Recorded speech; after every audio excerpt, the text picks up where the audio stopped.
सभी का science simplified by Raghavendra Mishra हमारे यूट्यूब चैनल में वेलकम है।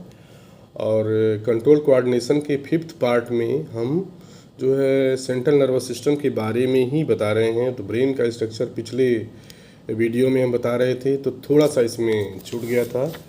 जो है ब्रेन जो होता है 3 पार्ट में इसको डिवाइड कर सकते हैं अध्ययन की सुविधा के लिए, कन्वीनियंस ऑफ स्टडी।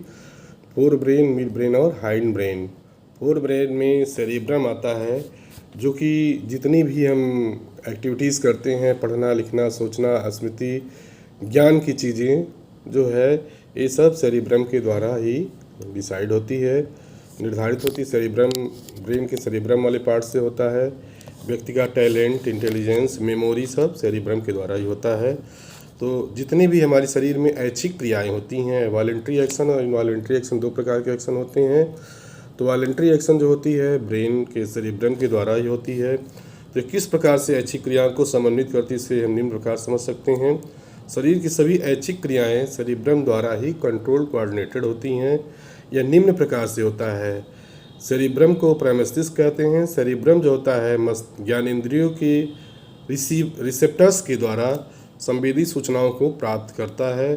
फिर मस्तिष्क इसे पूर्व अनुभवों के आधार पे सूचना की व्याख्या करता है। कोई चीज़ हम नया करते हैं तो पुरानी चीज़ के एक्सपीरियंस को भी जोड़ते हैं।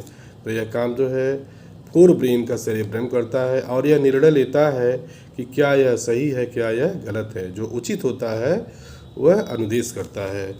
बाद में जो प्रेरक क्षेत्र होते हैं, मोटर न्यूरॉन्स जो होते हैं, ऐच्छिक पेशियाँ जिसमें आती हैं, तो क्रिया को, एक्टिविटीज़ को नियंत्रित करता है, रेगुलेट करता है। और जो अनुदेश ब्रेन का सेरिब्रम देता है उसे निर्देश करता है इफेक्टर ऑर्गन्स को, जिससे हमारी सभी ऐच्छिक क्रियाएं या ऐच्छिक पेशियाँ अनुक्रिया प्राप्त करके जो है एक्टिवेट होती हैं। तो इसके बाद हम बात करते हैं ब्रेन के दूसरे पार्ट में, जो कि मध्य मस्तिष्क आता है। इसे मिड ब्रेन कहते हैं। इसके कार्यों के बारे में बता रहे हैं। मध्य मस्तिष्क जो होता है दृष्टि, आइस, ठीक है, दृष्टि और सुनने के लिए, जो मतलब कोई लाउड स्पीकर की आवाज़ आ रही है, कोई चीज़, कोई सीन हम देख रहे हैं, तो यह मध्य मस्तिष्क के द्वारा जो है रेगुलेट होता है। और उद्दीपनों के प्रति जो आँख और कान अनुक्रिया करते हैं। अनुक्रिया करके सिर में अनुक्रिया में सिर, गर्दन, धड़ की प्रतिवर्ती क्रियाओं को यह नियंत्रित करता है। मध्य मस्तिष्क जो होता है दृष्टि के लिए और सुनने के लिए, और ये सब पार्ट जो हेड रीजन में पाए जाते हैं। तो हेड रीजन्स के जो भी रिफ्लेक्स एक्शंस होते हैं यह मिड ब्रेन के द्वारा जो है कंट्रोल किया जाता है। यह नेत्र की पेशियों की क्रियाओं, नेत्र में भी आई मसल्स पाई जाती हैं, जो हमारे जो है आँख को खुलने और बंद करने के पलक कंटिन्यूअस झपकती रहती है, ये भी रिफ्लेक्स एक्शन में आता है।